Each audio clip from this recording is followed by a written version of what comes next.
जय हिंद दोस्तों, रक्षित खन्ना के चैनल में आपका स्वागत है। दोस्तों, आज के इस वीडियो में मैं आपको 4 महत्वपूर्ण जानकारियां दूंगा। कौन कौन सी जानकारियां मैं आपको देने वाला हूं, सबसे पहले मैं आपको यह समझाता हूं। सबसे पहली जानकारी मैं आपको दूंगा, खुशखबरी, एएफटी दिल्ली का आया शानदार फैसला 3 जुलाई 2025 को। जी हाँ दोस्तों, एक पेंशनर थे, फैमिली पेंशनर थे, जिनकी रिकवरी हो रही थी, बहुत हैवी रिकवरी थी। बाद में फैमिली पेंशनर ने कोर्ट केस किया और एएफटी दिल्ली ने तुरंत फैसला दिया कि पेंशनर की, फैमिली पेंशनर की रिकवरी रोक दी जाए। कई बार क्या होता है, फैमिली पेंशनर की अनचाहे तरीके से अनवांटेड रिकवरी होने लगती है, चाहे वो बैंक करे, सीपीपीसी करे या फिर स्पर्श करे। कई बार लेटर देने के बाद भी आपकी रिकवरी नहीं रुकती, तो अब आपकी रिकवरी रुक सकेगी। जी हाँ दोस्तों, आप कोर्ट केस करेंगे और आपकी रिकवरी रुक जाएगी। ऐसे दोस्तों एक अहम फैसला है दिल्ली एएफटी का, जो 3 जुलाई 2025 को आया है। तुरंत तत्काल प्रभाव से फैमिली पेंशनर की रिकवरी रोकी जाएगी।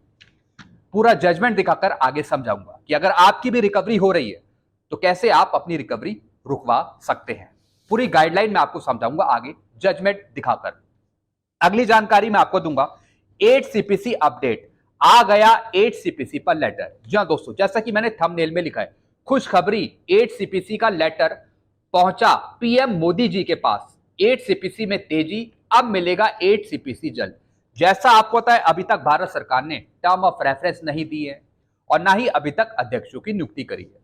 इसको लेकर काफी संगठन, ऑर्गेनाइजेशन गुस्से में है। ऐसे दोस्तों एक संगठन ने, एक ऑर्गेनाइजेशन ने एक लेटर ड्राफ्ट करा है और वो भिजवाया है पीएम मोदी जी के पास, ताकि जल्द से जल्द 8 सीपीसी हमको मिले और उससे पहले टर्म ऑफ रेफरेंस और अध्यक्षों की नियुक्ति हो। काफी महत्वपूर्ण ये लेटर है। ये लेटर मैं आपको आगे समझाऊंगा। फिर दोस्तों एक और मैं आपको जानकारी दूंगा नोशनल इंक्रीमेंट पे, जैसा कि मैंने थंबनेल में लिखा है, 3% पेंशन बढ़ोतरी पर आई अपडेट। जी हाँ दोस्तों, अभी लेटेस्ट पोजीशन क्या है नोशनल इंक्रीमेंट पे। अभी कौन से डिपार्टमेंट या फिर स्पर्श, पीसीडीए या फिर जो दूसरे डिपार्टमेंट हैं, क्या वो नोशनल इंक्रीमेंट दे रहे हैं? अभी लेटेस्ट पोजीशन क्या है नोशनल इंक्रीमेंट पे, और अगर आपको नोशनल इंक्रीमेंट नहीं मिल पा रहा तो कैसे मिलेगा, इसके भी कुछ रूल्स, गाइडलाइन, कुछ एडवाइस मैं आपको समझाऊंगा आगे। अगली जानकारी मैं आपको दूंगा, 8 सीपीसी का फायदा 2026 के बाद आए पेंशनर्स को भी मिलेगा। जी हाँ दोस्तों, जैसा कि मैंने थंबनेल में लिखा है, वाह, 8 सीपीसी का फायदा दो तरीके से 2026 से पहले और बाद में। 2026 से जो पहले आएंगे या फिर जो बाद में आएंगे, उनको 8 सीपीसी का फायदा मिलेगा, वो भी दो तरीके से। कैसे मिलेगा फायदा, कुछ चीजें मैं आपको समझाऊंगा 8 सीपीसी पर आगे। तो दोस्तों बस यही 4 जानकारी है जो मैं आपको देने वाला हूं, इसलिए इस वीडियो को आप शुरू से लेकर आखिरी तक देखेगा। वीडियो में आगे बढ़ने से पहले एक छोटी सी अपील मैं आपसे कर रहा हूं, जैसा कि मैं हर एक वीडियो में करता हूं। अगर आप पहली बार मेरा चैनल देख रहे हैं तो चैनल को तो आप सब्सक्राइब कर लीजिए, और अगर आप पहली बार मेरा वीडियो देख रहे हैं तो वीडियो को आप हर एक ग्रुप में शेयर कर दीजिए। जिस तरीके से आप जानकारियां ले पा रहे हैं, उसी तरीके से आपके फ्रेंड, दोस्त वो भी ले पाए जानकारियां मेरे वीडियोस के माध्यम से। तो चैनल का नाम आपको पता ही है, क्या नाम है, रक्षित खन्ना। चैनल को सब्सक्राइब करना मत भूलिएगा। चलते हैं दोस्तों पहली जानकारी की तरफ। खुशखबरी, एएफटी दिल्ली का आया शानदार फैसला 3 जुलाई 2025 को। जी हां दोस्तों, एक पेंशनर थे एयरफोर्स के, इनकी बहुत पहले ही डेथ हो गई थी और दोस्तों इनका रैंक था ऑनरी फ्लाइट लेफ्टिनेंट। इसके बाद फैमिली पेंशन शुरू हुई, लेकिन फैमिली पेंशन में से अनचाही रिकवरी हो रही थी, अनवांटेड रिकवरी हो रही थी। हो सकता है कि आपकी भी कोई रिकवरी हो रही हो। कई बार क्या होता है कि आपको पता नहीं रहता कि रिकवरी किस चीज की हो रही है, और अगर आप पूछते भी हैं पेंशन डिस्पेंसिंग एजेंसी से तो कई बार वो आपको बताते हैं, कई बार नहीं बताते। अब मेन मुद्दा है कि आपकी रिकवरी रोकी कैसी जाए, कैसे आपकी रिकवरी रोके। ऐसे दोस्तों एक फैमिली पेंशनर थे जिनको पता नहीं था कि इनकी रिकवरी रुकेगी कैसे। काफी इन्होंने शिकायत डाली, लेटर लिखे, तभी भी इनकी रिकवरी नहीं रुकी। फिर दोस्तों एक दिन इन्होंने एक वकील से कांटेक्ट किया, एडवोकेट है, उनसे कांटेक्ट किया। उन्होंने बोला कि आप कोर्ट केस करिए, हम आपकी तुरंत तत्काल प्रभाव से रिकवरी रुकवा देंगे। और दोस्तों आप मानेंगे नहीं, टोटल रिकवरी पता है कितने की थी? जो स्पर्श पीसीडी ने बनाई थी, टोटल रिकवरी थी 10,55,518 रुपए की। इतनी की रिकवरी थी, यानी अगर ये कोर्ट केस नहीं करते तो पीसीडी स्पर्श इतने की रिकवरी लेता फैमिली पेंशन में से। और दोस्तों ये पूरा जजमेंट है 3 जुलाई 2025 का 10,55,518 रुपए की रिकवरी थी, जो पीसीडी स्पष्ट करता। हालांकि दोस्तों ये अभी इंटरिम ऑर्डर है, इंटरिम ऑर्डर है, अभी एक और सुनवाई होनी है। लेकिन उस सुनवाई से पहले साफ एएफटी दिल्ली ने आदेश सुनाया है कि जब तक पूरी सुनवाई कंप्लीट नहीं होती, जब तक फैमिली पेंशनर की रिकवरी नहीं करी जाएगी, तुरंत तत्काल प्रभाव से रिकवरी रोकी जाए। यही लिखा है दोस्तों इसमें। साथ ही साथ जो रिफंड है उसे भी लौटाया जाए, यानी जो एक्सेस पैसा ले लिया गया है रिकवरी के रूप में, कितना 44,724, ये भी लौटाया जाए फैमिली पेंशनर्स को। यही लिखा है दोस्तों इसमें, to refund the deducted amount ₹44,724 on month ending of May 2025 which is deducted from family pension entitlement of the applicant। यानी जो अमाउंट ले लिया गया है, भले वो 1 महीने का हो, 2 महीने का हो, 3 महीने का हो, वो वापस लौटाया जाए। साथ ही साथ जो रिकवरी है 10,55,518 रुपए की, अब ये फैमिली पेंशन में से नहीं होगी। अब दोस्तों अगर आपकी भी ऐसी कोई रिकवरी चल रही है तो आपको कुछ नहीं करना, आपको एक छोटा सा काम करना है, कोर्ट केस करना है। बिल्कुल दोस्तों, जो वकील हैं, एडवोकेट हैं, वो आपका कोर्ट केस करेंगे, केस डालेंगे वो, और आपकी तुरंत रिकवरी रुकवा देंगे। चाहे वो 10 लाख की रिकवरी हो, चाहे वो 20 लाख की हो, 25 लाख की हो, 3 लाख की हो। अगर लेटर लिखने के बाद आपकी रिकवरी नहीं रुक रही, अगर आपकी कोई गलती नहीं है, तो फिर आप रिकवरी नहीं भरेंगे, चाहे फैमिली पेंशनर्स हो या फिर खुद पेंशनर्स हो। डायरेक्टली आप हमसे भी कांटेक्ट कर सकते हैं अगर आपकी अनचाही रिकवरी हो रही है। अनचाही का मतलब है अनवांटेड रिकवरी। इसका मतलब है कि आपकी कोई गलती नहीं है, गलती है बैंक की, स्पर्श की, वो आपकी रिकवरी कर रहा है। तो दोस्तों ऐसे केस में आपको एक पैसे भी देने की जरूरत नहीं है, आपको अपनी पेंशन कटवाने की जरूरत नहीं है। और अगर आपसे रिकवरी ले ली है, जितने की भी ली हो, वो आपको वापस मिल जाएगी। कैसे मिलेगी? कोर्ट के जजमेंट के अनुसार। जी हाँ दोस्तों, एक यही तरीका है जो आपकी रिकवरी रुकवा सकता है। तो दोस्तों फिलहाल इन फैमिली पेंशनर की रिकवरी रुकवा दी है। साथ ही साथ आदेश भी दिया है कि जब तक की फाइनल सुनवाई नहीं होती, जब तक फैमिली पेंशन में से कोई रिकवरी नहीं करी जाएगी। ये लिखा है दोस्तों, till pending and final disposal of this original applicant respondent number 4 that is PCDA. PCDA के द्वारा दोस्तों रिकवरी हो रही थी, B restrained from recovering 16,018 per month from the applicant. यानी जो रिकवरी हो रही थी 16,018 रुपए की, उसे आप रोक दें, पीसीडीए को या फिर स्पर्श को यह आदेश दिए।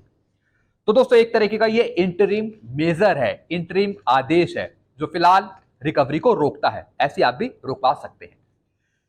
चलते हैं दोस्तों अगली जानकारी की तरफ, 8 सीपीसी की अपडेट। जी हां दोस्तों, अब 8 सीपीसी पे ताजा अपडेट क्या है? जैसा आपको पता है, भारत सरकार ने अभी तक टर्म ऑफ रेफरेंस जारी नहीं करे, ना ही अभी तक अध्यक्षों की नियुक्ति करी है। भारत सरकार कुछ करे या ना करे, लेकिन जो हमारे संगठन है, ऑर्गेनाइजेशन है, वो लगातार दमदार तरीके से काम कर रही है। ऐसे दोस्तों एक संगठन है, और यह संगठन है railway senior citizen welfare society का संगठन, जिन्होंने 30 जून 2025 को एक लेटर लिखा है, और यह लेटर लिखा है पीएम मोदी जी को। क्या लिखा है दोस्तों? Request for expediting the constitution and working of the 8th central pay commission. यानी 8th पे कमीशन पे काम जल्दी से जल्द करें, यानी जो तेजी है वो बढ़ाएं 8 सीपीसी पर। जो अभी चींटी की चाल चल रही है, जो अभी कछुए की चाल चल रही है, उसको थोड़ा रफ्तार दें, उसमें थोड़ा तेजी लाएं। ये आग्रह किया है संगठन ने पीएम मोदी जी से। जी हां दोस्तों, क्या लिखा है? पेंशन भोगियों के संगठन ने पीएम मोदी जी को लिखा लेटर 8 सीपीसी के गठन में तेजी लाने का आग्रह किया। जी हां दोस्तों, जब तक 8 सीपीसी के टर्म ऑफ रेफरेंस नहीं बनेंगे, जब तक पे कमीशन नहीं बैठ पाएगा। यह बात कंफर्म है। क्या बताया मैंने?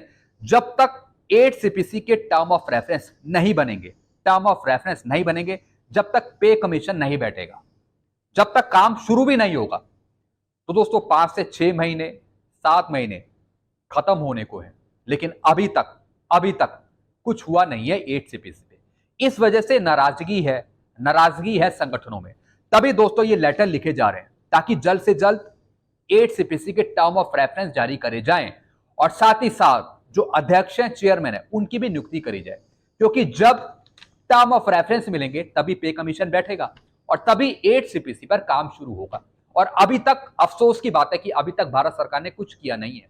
अभी तक तो सिविल के अंडर सेक्रेटरी भी नियुक्त नहीं कर पाई भारत सरकार, और हम उम्मीद लगा रहे हैं कि 1/1/2026 से हमें 8वां वेतन आयोग मिल जाए। आपको लग रहा है कि आपको 1/1/2026 से 8वां वेतन आयोग मिल जाएगा? अभी तो अंडर सेक्रेटरी भी नियुक्त नहीं हो पाए हैं। पता नहीं क्या कर रही है भारत सरकार, कितनी पीछे हो गई है भारत सरकार, वो आप समझ सकते हैं। तो इसी पे दोस्तों रेलवे सीनियर सिटीजन वेलफेयर ने एक लेटर लिखा है पीएम मोदी जी को, ताकि जल्द से जल्द टर्म ऑफ रेफरेंस रेडी किए जाए, पे कमीशन बैठे और फिर वो 8 सीपीसी पर काम करें और सही टाइम पे हमें 8 सीपीसी मिल जाए। जैसा कि भारत सरकार काम कर रही है, देखने में लगता है कि 2027, 28, 29 के आसपास हमें 8 सीपीसी मिले, ऐसा हमें लगता है काम को देखते हुए। तो दोस्तों यही चीज लिखी है, एड्रेसिंग इकोनॉमिक रियलिटीज, यानी अभी भी इकोनॉमिक कंडीशंस पेंशनर्स की, कर्मचारियों की अच्छी नहीं है। भले भारत सरकार की इकोनॉमिक कंडीशन बेहतर हो, लेकिन पेंशनर्स की या फिर सरकारी कर्मचारियों की इकोनॉमिक कंडीशन अच्छी नहीं है। कुछ घर बार ऐसे हैं जिनका गुजारा नहीं चल रहा। आप 7 सीपीसी में देख सकते हैं कितनी प्रॉब्लम्स है, विसंगतियां हैं। एक मिनिमम 9,000 रुपए पेंशन, ओआरओपी में इतनी सारी विसंगतियां। अभी भी खुश नहीं है पेंशनर, सरकारी कर्मचारी। तो इनको खुश करने के लिए जल्द से जल्द 8 सीपीसी लाया जाए और अच्छा सा फिट एंड फैक्टर दिया जाए, ताकि आपकी पेंशन सैलरी अच्छे तरीके से बढ़ पाए। एड्रेसिंग इकोनॉमिक रियलिटीज, फिर बूस्टिंग मोरल एंड प्रोडक्टिविटी, एक तरीके का बूस्ट मिले पेंशनर्स को, फैमिली पेंशनर्स को। जब 8 सीपीसी मिले, सब कुछ अच्छा मिले हमें 8 सीपीसी में, ऐसी डिमांड करी है संगठनों ने। एंश्योरिंग फाइनेंशियल सिक्योरिटी, सब कुछ दोस्तों इसमें लिख रखा है कि जल्द से जल्द 8 सीपीसी लागू किया जाए, टर्म ऑफ रेफरेंस जल्द से जल्द दिया जाए, चेयरपर्सन मेंबर्स की नियुक्ति करी जाए, सब कुछ इसमें यही बता रखा है। लगातार संगठन पीछे पड़े हैं भारत सरकार के, ताकि जल्द से जल्द काम शुरू हो 8 सीपीसी पर। चलते हैं दोस्तों अगली जानकारी की तरफ, नोशनल इंक्रीमेंट पर अपडेट। जी हाँ दोस्तों, अब दोस्तों नोशनल इंक्रीमेंट पे क्या अपडेट है? सबसे पहले मैं बात करूंगा ऑटोनोमस बॉडीज की, जो सिविल के डिपार्टमेंट है, जैसे कि हमारा डिपार्टमेंट, वो पेंशनर्स को, फैमिली पेंशनर्स को नोशनल इंक्रीमेंट दे रहा है। जी हाँ दोस्तों, अभी तक हमने 15 केस करे हैं जिसमें हमने पेंशनर्स को नोशनल इंक्रीमेंट दिया है। अगर मैं बात करूं दूसरे डिपार्टमेंट की, जैसे कि डिफेंस का डिपार्टमेंट, सीजीडीए का डिपार्टमेंट या फिर आर्म फोर्स के पेंशनर्स, उनको अभी तक नोशनल इंक्रीमेंट नहीं मिल पाया है। वो केस डाल रहे हैं पीओआर के पास, रिकॉर्ड के पास, लेकिन रिप्लाई आ रहा है कि आपका जो अभी मामला है वो पेंडिंग में रखा गया है। जब कोई फाइनल अथॉरिटी आएगी तब आपको नोशनल इंक्रीमेंट दिया जाएगा। फिर दोस्तों ऐसी कुछ बीएसएनएल के पेंशनर्स हैं, उनको भी नोशनल इंक्रीमेंट नहीं दिया जा रहा, उनको भी डिपार्टमेंट परेशान कर रहा है या फिर पेंशन डिस्बर्सिंग एजेंसी परेशान कर रही है। काफी ऐसे डिपार्टमेंट हैं जो पेंशनर्स को नोशनल इंक्रीमेंट नहीं दे रहे। पेंशनर्स को साफ मना किया जा रहा है कि आपको नोशनल इंक्रीमेंट नहीं मिलेगा, या फिर कहा जा रहा है कि आपका केस पेंडिंग में है, टाइम लगेगा, कोई अथॉरिटी नहीं है हमारे पास। ये सब बहानेबाजी है, ये सब बहाने लगा रहा है डिपार्टमेंट। भैया डीओपीटी ने ऑर्डर निकाल रखा है, 14 अक्टूबर का लेटर है, साथ ही साथ 20 मई 2025 का डीओपीटी का आदेश है। साफ भारत सरकार ने आदेश निकाले तो हैं, उसके बेस पर नोशनल इंक्रीमेंट दिया जाना चाहिए। साफ साफ लैंग्वेज में लिखा हुआ है कि 1 मई 2023 से बेनिफिट दीजिए नोशनल इंक्रीमेंट का। तो फिर डिपार्टमेंट या फिर पीओआर रिकॉर्ड क्यों टाल मटोली कर रहा है? और कौन सा फाइनल ऑर्डर उनको चाहिए? क्या मिनिस्ट्री ऑफ डिफेंस का फाइनल ऑर्डर चाहिए उनको? निकालेगी दोस्तों, सब कुछ होगा धीरे धीरे, लेकिन परेशान हो रहे हैं pensioners. Railway department, defence civilian department, defence arm force, POR record PCD Sparsh, ये कोई नहीं नोशनल इंक्रीमेंट दे रहा पेंशनर्स को, कोई नहीं दे रहा। एक हमारे डिपार्टमेंट है जो पेंशनर्स का भला कर रहा है, फैमिली पेंशनर्स का भला कर रहा है, उनको नोशनल इंक्रीमेंट दे रहा है। दोस्तों अपने अपने डिपार्टमेंट की कहानी है। जो बारीकियों को समझता है, जो रूल्स रेगुलेशन को समझता है, जो भारत सरकार के लेटरों को, लैंग्वेज को समझता है, वो जल्दी ही कार्रवाई करता है। मैं अपनी बड़ाई नहीं कर रहा हूं, मैं आपको बता रहा हूं कि हम कैसे काम करते हैं। बाकी दूसरा डिपार्टमेंट वो जाने कि वो किस तरीके से काम करता है, या फिर वो ना भी करे काम, वो डिपार्टमेंट पे डिपेंड रहता है। तो फिलहाल दोस्तों ऑटोनोमस बॉडी के जो डिपार्टमेंट है, सिविल के डिपार्टमेंट है, वो कई दे रहे हैं नोशनल इंक्रीमेंट, लेकिन जो डिफेंस के डिपार्टमेंट है, जैसे आर्म फोर्स के पेंशनर्स हो गए, या फिर उनको नोशनल इंक्रीमेंट अभी फिलहाल नहीं दिया जा रहा।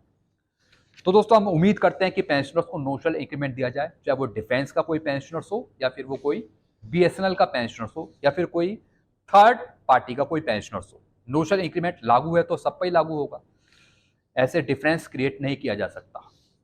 तो अभी फिलहाल नोशनल इंक्रीमेंट पे ये ताजा पॉलिसी है। अगर आपको और कोई रूल जानना है तो आप कमेंट भी कर सकते हैं मुझे। फायदा मिलेगा पेंशनर्स को 1 मई 2023 से, जो 1 मई 2023 से पहले पेंशन आए हैं। 1 मई 2023 से पहले का जो एरियर है वो आपको नहीं मिलेगा, भले ही आप 1 मई 2023 से पहले रिटायर आ गए हो।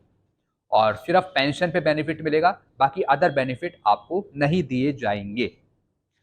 बाकी दोस्तों आप मेरे से ऑर्डर ले सकते हैं 14 अक्टूबर 2024 का डीओपीटी का, और एक आदेश है 20 मई 2025 का, वो भी आप मेरे से ले सकते हैं और नोशनल इंक्रीमेंट लेने की कार्रवाई कर सकते हैं।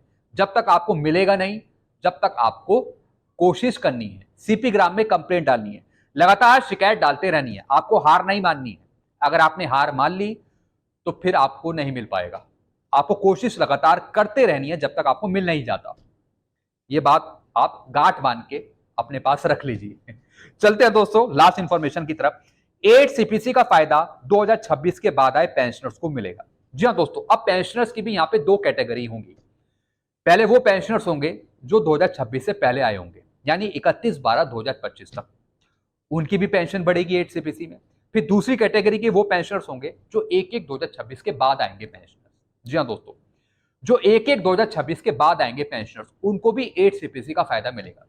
अब जैसा कि भारत सरकार काम कर रही है, लगता तो नहीं कि 1/1/2026 से आपको बड़ा हुआ पेंशन का बेनिफिट मिल जाएगा 8 सीपीसी में, लगता नहीं है, डिले होगा 8 सीपीसी। लेकिन जब तक मिलता नहीं है और उससे पहले अगर आप रिटायर होते हो तो आपको जो बेनिफिट मिलेगा वो फिर 7 सीपीसी के अनुसार ही मिलेगा। 7 सीपीसी में जो भी आपकी बेसिक होगी उसी के अनुसार आपको पेंशन मिलेगी। लेकिन जब 8 सीपीसी आगे आ जाएगा तो फिर उसके अनुसार आप सबकी पेंशन रिवाइज कर दी जाएगी, चाहे आप 1/1/2026 के बाद रिटायर हुए हो या फिर आप 31/12/2025 तक पेंशन आए हो। तो ये 2 कैटेगरी है। तो आपने बात समझ ली है। जो 1/1/2026 के बाद आएंगे पेंशन, जब तक 8 सीपीसी नहीं आता, जब तक 7 सीपीसी के अनुसार ही आपकी पेंशन बनाई जाएगी, अदर बेनिफिट बनाए जाएंगे। और जब 8 सीपीसी आ जाएगा तो उसके अनुसार आपकी पेंशन फिक्स कर दी जाएगी 8 सीपीसी की पे मैट्रिक्स के अनुसार या फिर फिटमेंट फैक्टर के अनुसार। और बाकी जो 31/12/2025 तक आएंगे पेंशनर्स, या फिर जो हैं पुराने पेंशनर्स, चाहे वो ओआरओपी 1 के हों, ओआरओपी 2 के हों, 3 के हों, या फिर लास्ट पे डॉन का 50% पेंशन ले रहे हो, चाहे वो प्री मैच्योर आए हो, वॉलंटरी आए हो, या फिर वो कोई से भी पेंशनर्स हो, सबको मिलेगा 8 सीपीसी का फायदा। तो ये 2 कैटेगरी मैंने आपको समझा दी। जो 1/1/2026 के बाद आए हैं उनको भी मिलेगा फायदा 8 सीपीसी का, और जो उससे पहले आए होंगे उनको भी फायदा मिलेगा।